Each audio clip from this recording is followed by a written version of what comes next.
बिस्मिल्लाहिर्रहमानिर्रहीम। अस्सलाम वालेकुम डियर स्टूडेंट्स, मैं हूं आपका बायोलॉजी टीचर असद सुल्तान। आज का जो हमारा टॉपिक है वो है चैप्टर 3 का बायोडाइवर्सिटी का कंजर्वेशन ऑफ बायोडाइवर्सिटी। बायोडाइवर्सिटी का तहफ़्फ़ुज़, कंजर्वेशन ऑफ बायोडाइवर्सिटी। सबसे पहले हम इसका इंट्रोडक्शन देखेंगे। ड्यूरिंग द लास्ट सेंचुरी, पिछली सदी के दौरान, loss of biodiversity has been increasingly observe. ठीक है, ये जो है वो बायोडाइवर्सिटी का जो लॉस है वो बढ़ता हुआ देखा गया है। इन मॉडर्न एरा, जदीद दौर में, ड्यू टू ह्यूमन एक्शन, इंसानी एक्टिविटीज़ की वजह से, इंसानी कामों की वजह से, species and ecosystems are threatened with the destruction to an extent rarely seen in earth history.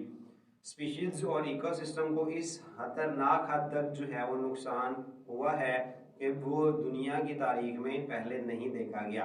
अब स्पीशीज जो है वो उसको हम दो कैटेगरीज में डिवाइड करते हैं थ्रेट के लिहाज से। पहली जो है वो हमारे पास है एक्सटिंक्ट स्पीशीज, नापैद species. A species that no longer lives anywhere on earth is said to be extinct. वो स्पीशीज जिसका जो है वो दुनिया में कोई भी जानदार मौजूद ना हो उसको हम एक्सटिंक्ट नापैद स्पीशीज कहते हैं। जैसे डायनासोर्स हैं, ठीक है, तो कहीं भी ऐसी स्पीशीज जो कहीं भी मौजूद ना हो, उसका एक जानदार भी मौजूद ना हो दुनिया में, उसको हम एक्सटिंक्ट नापैद स्पीशीज कहते हैं। When the species of an ecosystem becomes extinct, जब किसी इकोसिस्टम की जो स्पीशीज है वो नापैद हो जाती हैं, the stability of ecosystem is harmed। तो इकोसिस्टम जो है उसकी जो स्टेबिलिटी है, देखिए वो इकोसिस्टम मुस्तकिम स्टेबल नहीं रहता, उसको नुकसान पहुंचता है। Biologists warn that the global system would collapse if it is further reduced in complexity।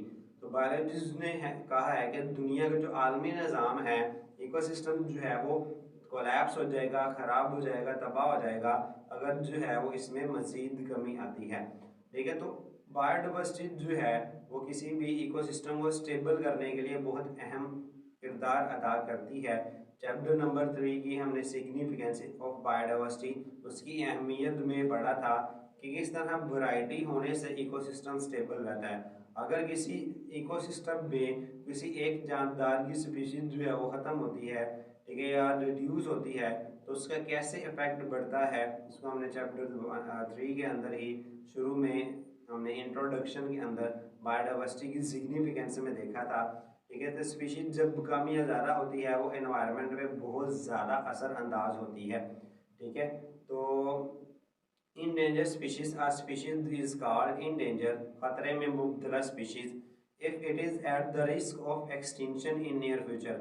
अगर मुस्तकबिल करीब में उसके नापैद हो जाने का खतरा हो, ठीक है, यानी उसका ये रिस्क हो कि ये फ्यूचर जो है वो करीब के अंदर, मुस्तकबिल करीब में ये स्पीशीज जो है वो नापैद हो जाएगी, ख़त्म हो जाएगी, यानी उस स्पीशीज के चंद जानदार बाकी रह गए हों, उसको इंडेंजर्ड स्पीशीज कहा जाता है।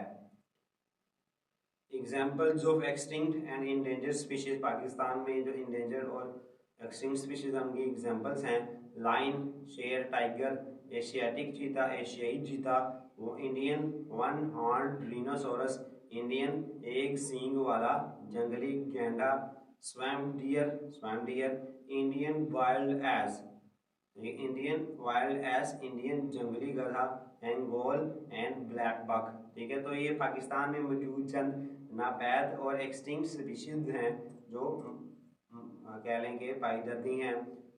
यही बाकी डायग्रामेटिकली एक्सप्लेन किया है। लाइन है, टाइगर है, एशियाटिक चीता है, इंडियन वाइल्ड एस, इंडियन जंगली गधा, इंडियन वन हॉर्न रिनोसरस, ठीक है, इंडियन एक सींग वाला जंगली गैंडा, स्वैम्प डियर, ब्लैक बक, हैंगोल। इनमें से कुछ पाकिस्तान में टोटली एक्सटिंक्ट हैं, नापैद हो चुके हुए हैं, और दूसरा जो है कुछ इंडेंजर्ड है, यानी उनकी तादाद बहुत ज़्यादा कम है।